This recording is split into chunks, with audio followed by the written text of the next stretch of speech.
السلام علیکم ورحمۃ اللہ وبرکاتہ۔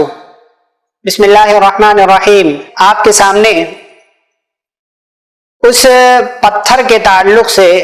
چند باتیں آپ کے سامنے رکھنی ہیں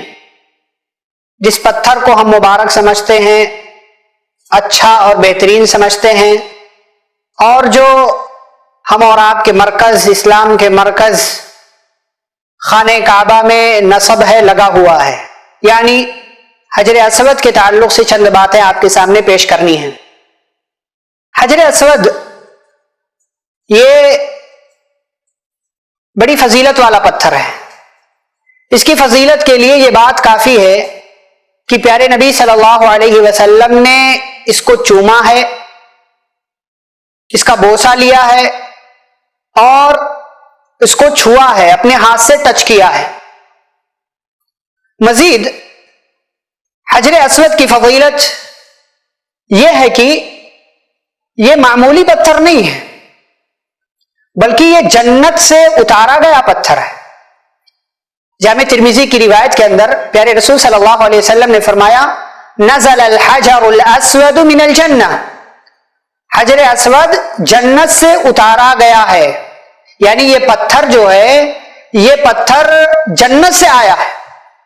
اور دوسری خوبی کیا تھی اس کی؟ وَهُوَ أَشَدُّ بَيَاضًا مِنَ اللَّبَنِ، یہ پتھر جو ہے یہ دودھ سے بھی زیادہ سفید تھا، دودھ سے بھی زیادہ وائٹ سا، پھر کالا کیوں ہو گیا؟ اللہ کے پیارے رسول صلی اللہ علیہ وسلم نے بیان کیا، فَسَوَّدَتْهُ خَطَايَا بَنِي آدم،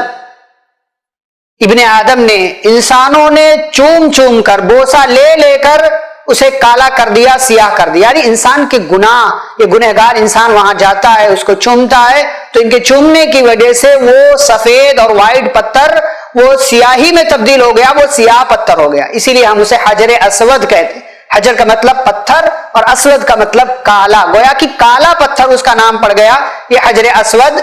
آسمان جنت سے اتارا گیا تھا، اللہ رب العالمین کے پاس سے آیا تھا، اللہ رب العالمین نے اسے بھیجا تھا، اور پھر یہ دودھ سے زیادہ سفید تھا، لیکن انسانوں کے گناہوں نے اسے سیاہ کر دیا۔ اسی طریقے سے اس پتھر کو چومنے کا بڑا فائدہ ہے۔ فائدہ کیا ہے کہ اگر آپ نے اسے بوسہ لیا، یا آپ نے اسے ہاتھ سے ٹچ کر کے ہاتھ کو چوما، یا دور سے آپ کو وہاں جانے کا موقع نہیں مل سکا، آپ نے دور سے اشارہ کر دیا، تو پیارے نبی صلی اللہ علیہ وسلم بیان کرتے ہیں کہ ایسے تمام لوگوں کے حق میں حجر اسود کل قیامت کے دن اللہ کے سامنے گواہی دے گا۔ فرمایا پیارے نبی صلی اللہ علیہ وسلم نے، واللہ لیبعثنہ اللہ یوم القیامہ، کہ اللہ رب العالمین قیامت کے دن حجر اسود کو اٹھائے گا، لہو عینان، اس کی دو آنکھیں ہوں گی، یبصر بہما، جس سے وہ پتھر دیکھے گا، ولسان، اور اس کی زبان ہوگی جس سے وہ بات کرے گا، اور پیارے نبی صلی اللہ علیہ وسلم نے آگے فرمایا کہ وہ گواہی دے گا ان تمام لوگوں کے حق میں، من استلمہ بحق، جن تمام لوگوں نے اسے حق کے ساتھ، محبت کے ساتھ، پیار کے ساتھ چوما ہوگا، ایمان اور یقین رکھتے ہوئے اسے چوما ہوگا اور اسے چھوا ہوگا، ان تمام لوگوں کے حق میں گواہی دے گا۔ یہ بڑی اہمیت والی چیز ہے کہ ہم اور آپ اگر وہاں جانے کا موقع ملے، جو حضرات وہاں جا رہے ہیں، جاتے ہیں عمرہ اور حج کی نیت سے، انہیں چاہیے کہ حجر اسود کو چومنے کی کوشش کریں، اسے چھونے کی کوشش کریں۔ کیوں؟ اس لیے کہ یہ پیارے نبی صلی اللہ علیہ وسلم کی سنت ہے، اور آپ کے حق میں اگر آپ نے یہ کام کیا تو حجر اسود کل قیامت کے دن آپ کے حق میں اللہ کے دربار میں گواہی دے گا۔ اسی طریقے سے حجر اسود کے تعلق سے ایک بات یہ ہے کہ حجر اسود کو سب سے پہلے اگر آپ کو موقع ملتا ہے تو آپ اسے چومیں۔ اگر چومنے کا ڈائریکٹ موقع نہیں مل پاتا، ہاتھ سے چھو سکتے ہیں تو ہاتھ سے چھوئیں اور پھر ہاتھ کو چوم لیں۔ اگر یہ موقع بھی نہیں مل پاتا ہے، بہت بھیڑ ہے، تو آپ دوسرے لوگوں کو آپ پریشان نہ کریں، دھکا مکی نہ کریں، ان کو کچل کر آگے بڑھ کر حجر اسود کو چومنے کی کوشش نہ کریں، بلکہ کسی کو بھی تکلیف نہ دیں۔ اگر آسانی سے موقع مل جاتا ہے، کوشش کر کے آپ پہنچ جاتے ہیں، کسی کو تکلیف نہیں دیتے ہیں، تو آپ جائیں، آپ چومیں، آپ چھوئیں۔ لیکن اگر تکلیف دینا پڑ رہا ہے اور بہت زیادہ بھیڑ ہے تو پیارے نبی صلی اللہ علیہ وسلم کے فرمان کی روشنی میں آپ اشارہ کر دیں گے تو انشاءاللہ آپ کا نام بھی حجر اسود کو استلام کرنے والے چومنے والوں میں لکھ لیا جائے گا۔ اسی طریقے سے پیارے نبی صلی اللہ علیہ وسلم نے حجر اسود کو بوسہ دیا، جیسا کہ بخاری کی 1250 نمبر کی حدیث ہے، اور بوسہ نہ لینے کی صورت میں جیسا کہ میں نے عرض کیا اشارہ کافی ہے، یہ حدیث بھی بخاری کے اندر موجود ہے۔ اسی طریقے سے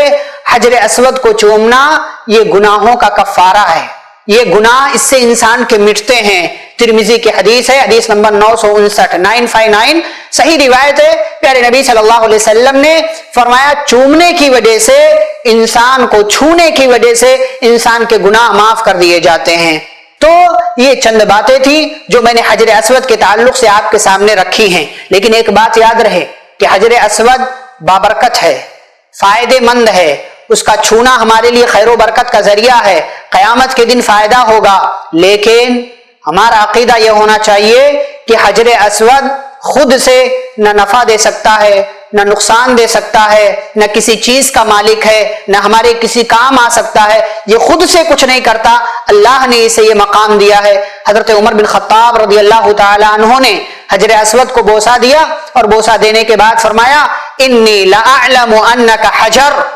فرمایا میں جانتا ہوں کہ تو پتھر ہے، تو ایک پتھر ہے، تو اللہ رب العالمین نے تجھے اتارا ہے، بھیجا ہے، تو ایک پتھر ہے، نہ تو مجھے فائدہ دے سکتا ہے نہ نقصان دے سکتا ہے۔ ولولا انی رأیت رسول اللہ صلی اللہ علیہ وسلم یقبلک ما قبلتک،